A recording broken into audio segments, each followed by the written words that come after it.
prime example is that I was just doing an evaluation on a condo the other day. We were talking 2 weeks ago, probably about being like 220 that we'd list the property at. Comparables came out today and they were getting offers at 255 and 265, right? So things have completely adjusted. Well, welcome back to another episode of Beyond the Keys. I'm here today with my brother Greg. We're going to give you a little bit of a market update of what's been happening in March, and then obviously to date of what's happening in April here. So Greg, can you give us a little bit of idea of what's your thoughts on what's happening in today's market? Yeah, let's just jump right into April, just because there's quite a bit of a difference of where things have went. I think there was numbers so I guess today is the 21st of April, sorry. And I believe that we're already at any single family houses, 69% of them are selling at, if not over list price. So we've got a very active market, which the levels of listings right now are still under that 450. I think they're at 420. So that being, I guess on top of that, there's 210 conditionally sold properties. And we're actually starting to see price points, I guess a record price point for benchmark in Saskatoon, that being $415,900. So where we're seeing it's an active market, it's still a ton of people looking to buy. Many people are sitting on the sidelines just because they can't sell until they find a property because of rental and so forth. So that kind of gives an overall. And I mean, at the same time, we sometimes sound like it's not, I guess the market people are struggling with, right? And we as realtors, I think too, are trying to navigate it and do what's best for our clients and be able to find where their strategy is. For sure. Like there's a lot of things that are moving to, like the reasons why we're continuing to see this. And a lot of it's with new people moving into Saskatoon, whether if it's an immigrancy or moving in from the farm, different places across Canada that are maybe more expensive as well too. Interest rates, I think, have brought more people back to the table when starting to look at properties again too. So, I do think that we're going to continue to see this as well. Like, I get what you're saying is that we're not trying to be negative that, the property values are continuing going up, but people need to be educated so when they start getting into the market, they know what to expect. Yeah. I mean, a lot of people that are buying in Saskatoon are originally from Saskatchewan, right? They're moving in here because of their grandkids and hospitals and so forth. Another thing that people aren't taking in consideration is there's a lot of people that have grown up here and now are in their mid-20s and are looking to buy their first properties, right? And I sit down with multiple people continually and they're like, how do my kids get into this market, right?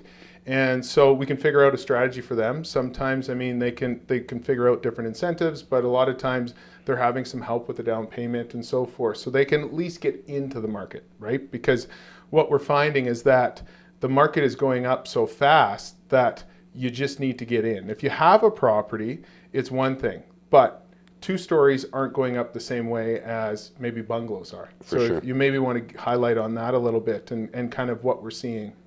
Well, I think that, the reasons why bungalows is going to appeal to more people out there, right? We did see a lot of, kind of that baby boomers that are moving out of their larger bungalow or larger 2 stories and taking up some of that supply when it comes down to bungalows.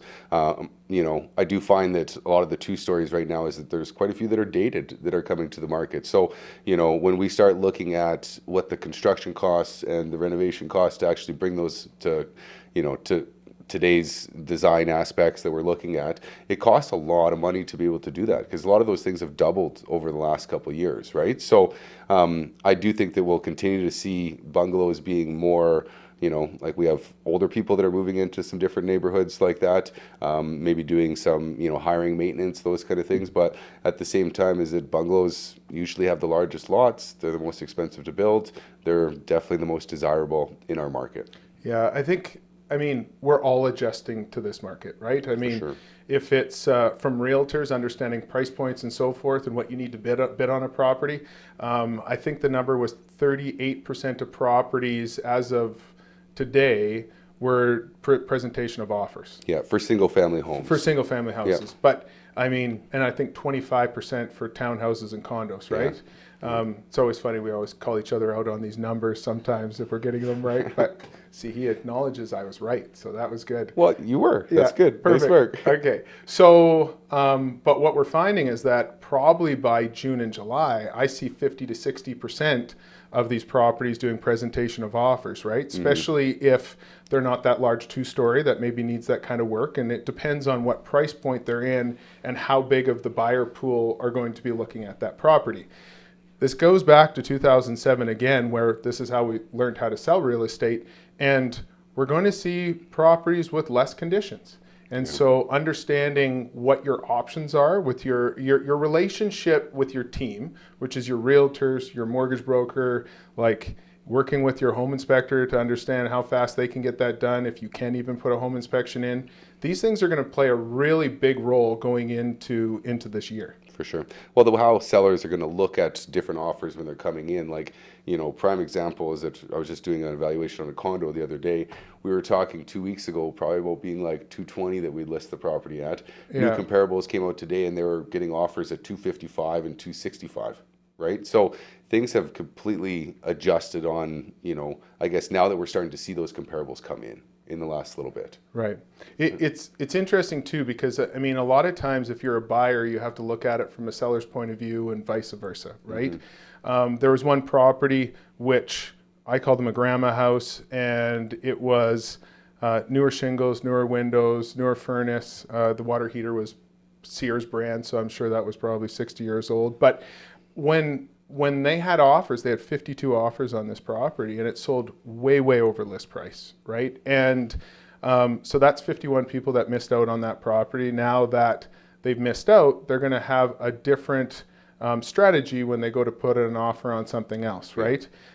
We're seeing more properties selling, but at the same time, the inventory isn't going up like it normally historically does. Like usually at this time of year, we'd probably see, so as we're shooting this is April the 21st, we're usually seeing this probably being about 16 to 1700 listings at this time of the year for the demand, would you say? Or in a more balanced market. In a balanced market, right? Like so we're still 25% under inventory levels of last year. Right. So now, yes, you're right. Now we haven't seen those numbers for years.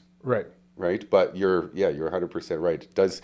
It plays a huge factor in the supply and demand, and like you're saying, is that 51 people now have lost out on that house, and now they're going to have a little bit more of that fear of loss when it comes down to how aggressive do I need to be. So it is, it's having, like you were saying, is that having that team and knowing everybody what their roles are, how long it's going to take to do that job, what the options are, maybe don't do a financing condition, maybe if they don't do a home inspection, what are the options, and taking a big picture look at things. That's what we all need to be doing right now. For sure. I think in this market, this is what major cities have went through for many years, right? Like Vancouver and Toronto, historically, they've seen these competitive markets where Saskatoon hasn't always seen it this way, so it's very new for everybody here. It's probably only 07 and 08 that we actually... You're right, 2006, 2007, and then I mean, it kind of peaked in around that 2014, 2015 too that we saw, but not to the point right now. Like not multiple offers. No, like one property went $150,000 over list price the other day, right? So like that's a lot. Do I think that the property was underpriced when it was first listed, presentation of offers? For sure I do, but at the same time, the strategy was to get as much for their client, so that agent did a good job for their client. For sure. Their client should be high-fiving them on that one, right? So, and I don't see that presentations of offers are going to change. That's going to be something that's pretty standard in our market, and just because of some of the uncertainties, it's like the market will correct. If you list it a little bit low, is that it will correct. Yeah, you'll probably get more action to it, and it depends on too. If you're at 520,000 that you think the value is worth, I mean, bringing it under 500 or even mid fours, you're going to get way more people to the property, right? Sure. And usually create that urgency. So, I mean, there is a strategy for every single different property. I mean, we're going to do a couple of evaluations this evening, and they're on higher priced properties. And so it's knowing how to navigate those markets so that you can get the most, I guess, exposure to that property, right? For sure. And understanding also is that how much activity in the different parts of the market, because, a common question that we always get is that how is the market? It's like, well, that's kind of a loaded question, because if we're looking at condos and townhouses, that's a completely different sector than single family homes. Or when we also look at locations, could be different spots on the east side that are going to have two completely different price points of increases in dollar values in the last, couple months compared to, to a different property that's across the city. Or price points of 300 to 450, For and sure. then let's say 6 to 8 or 8 to 1.2, Yeah. right? Like right now, you can't really find a property that's priced accordingly that isn't gone between that 8 to 1.2, right? Like $1 million property is now what I think 3 or 4 years ago what an $850,000 property was, and that might even be on the low side, right? Because the cost to build them have went up way more than what it is, and so That Saskatoon, and then the land value as well. and land value, yeah, you can't even like, especially if you're building in an established neighborhood and you're wanting to build a new property.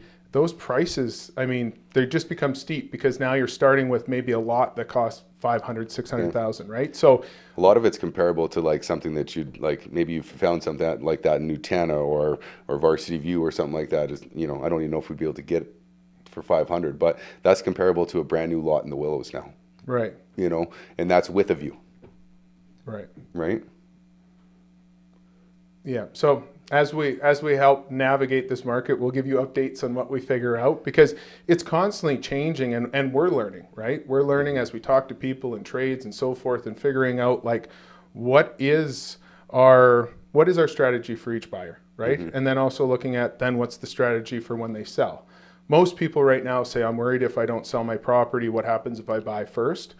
I still think it's way worse on the other side. What happens if you sell your property and then you don't find a place to buy, and then you can't find a place to rent because this is where we're at, right? And then you're not growing with the market as well as you're trying to find that next property as well. For sure, and I think that, I mean, we haven't missed on it, but we always give people, here's your worst case scenario, because we know exactly on these past comps, this is what your property's worst case scenario is, this is what you're going to get, and if you're happy with that, then I mean, we shoot for the stars and hopefully break records in different neighborhoods of what things have sold for. Like, and we have, right? We've done it in the Willows. We've done it in, I mean, a lot of different neighborhoods. And it's just being able to figure out how do you properly prepare your property so that you get the best return on it. So, but sometimes it just takes more time to do that, right? For sure.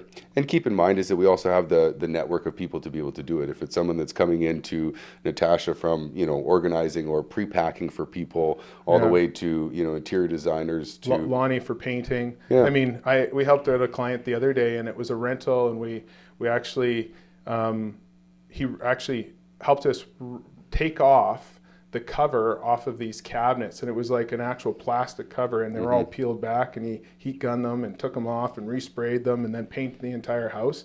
Every single person that went through that property was like, man, that was crazy what you guys did on that property. But in return, I think they probably spent about $10,000, and they got, I'd say, maybe about a $40,000 to $50,000 upside on that property because we spent the time and the energy to be able to do it.